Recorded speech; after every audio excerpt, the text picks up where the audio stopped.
हरितालिका तीज का व्रत हिंदू धर्म में सबसे बड़ा व्रत माना जाता है।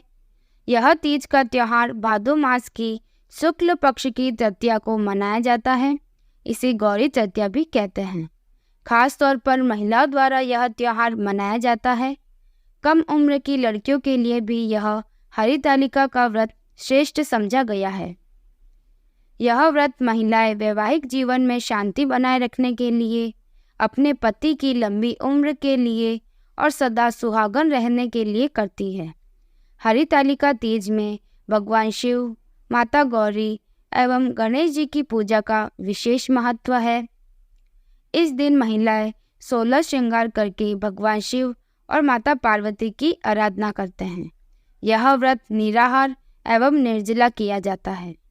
जिन युवतियों के विवाह में बाधाएं आ रही हो या विलंब हो रहा हो, तो हरितालिका व्रत को रखने से उन्हें अच्छे वर की प्राप्ति होती है। हरितालिका तीज व्रत के नियम। हरितालिका व्रत निर्जला किया जाता है, अर्थात पूरा दिन एवं रात अगले सूर्योदय तक जल ग्रहण नहीं किया जाता। हरितालिका व्रत कुमारी कन्या, सौभाग्यवती महिलाओं द्वारा किया जाता है। इसे विधवा महिलाएं भी कर सकती है। हरितालिका व्रत का नियम है कि इसे एक बार प्रारंभ करने के बाद छोड़ा नहीं जा सकता। इसे प्रतिवर्ष पूरे नियमों के साथ किया जाता है। हरितालिका व्रत के दिन रत जगह भी किया जाता है।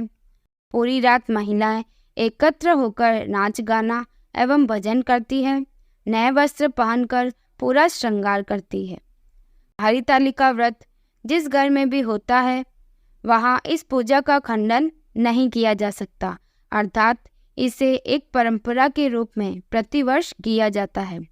सामान्यतः महिलाएं यह हरितालिका पूजन मंदिर में करती है। हरितालिका तीज की पूजन विधि। हरितालिका पूजन प्रदोष काल में किया जाता है। प्रदोष काल अर्थात दिन और रात के मिलने का समय। हरितालिका पूजन के लिए भगवान शिव, माता पार्वती और गणेश जी की प्रतिमा बालू रेत अथवा काली मिट्टी से हाथों से बनाई जाती है। फुलेरा बनाकर उसे सजाया जाता है। उसके भीतर रंगोली डालकर उस पर पट्टा और चौकी रखी जाती है। चौकी पर एक साखिया बनाकर उस पर थाल रखते हैं। उस थाल में केले के पत्ते को रखते हैं। तीनों की प्रतिमा को केले के पत्ते पर आसीन किया जाता है। सर्वप्रथम कलश बनाया जाता है, जिसमें एक लोटा अथवा घड़ा लेते हैं। उसके ऊपर श्रीफल रखते हैं अथवा एक दीपक जलाकर रखते हैं। घड़े के मुंह पर मोली बांधी जाती है और घड़े पर साखिया बनाकर उस पर अक्षत चढ़ाया जाता है। कलश का पूजन किया जाता है। सबसे पहले जल चढ़ाते हैं, मोली बांधते हैं, कुमकुम हल्दी चावल चढ़ाते हैं, फिर पुष्प चढ़ाते हैं। कलश के बाद शिव जी की पूजा की जाती है, गणेश जी की पूजा की जाती है और बाद में माता गौरी की पूजा की जाती है। उन्हें संपूर्ण श्रृंगार चढ़ाया जाता है। फिर सभी मिलकर आरती करते हैं, जिसमें सर्वप्रथम गणेश जी की आरती, फिर शिव जी की आरती और फिर माता गौरी की आरती की जाती है। पूजा के बाद भगवान की परिक्रमा की जाती है। रात भर जागकर 5 पूजा एवं आरती की जाती है। सुबह आखिरी पूजा के बाद माता गौरी को जो सिंदूर चढ़ाया जाता है, उस सिंदूर से सुहागन स्त्री सुहाग लेती है।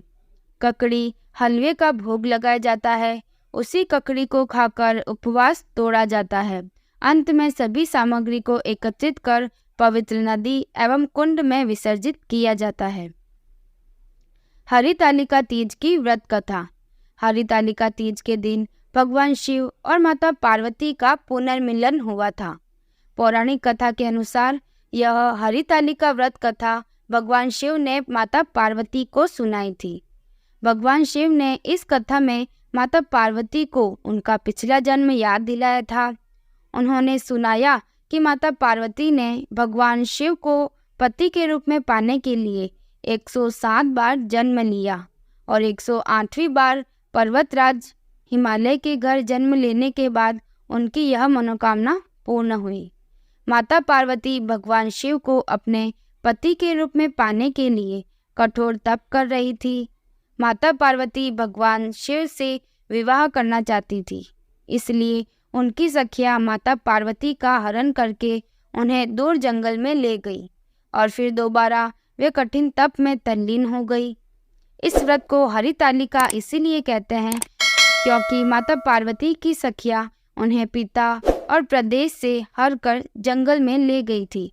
हरित अर्थात हरण करना और तालिका अर्थात सखी, इसीलिए इसे हरितालिका तीज कहते हैं।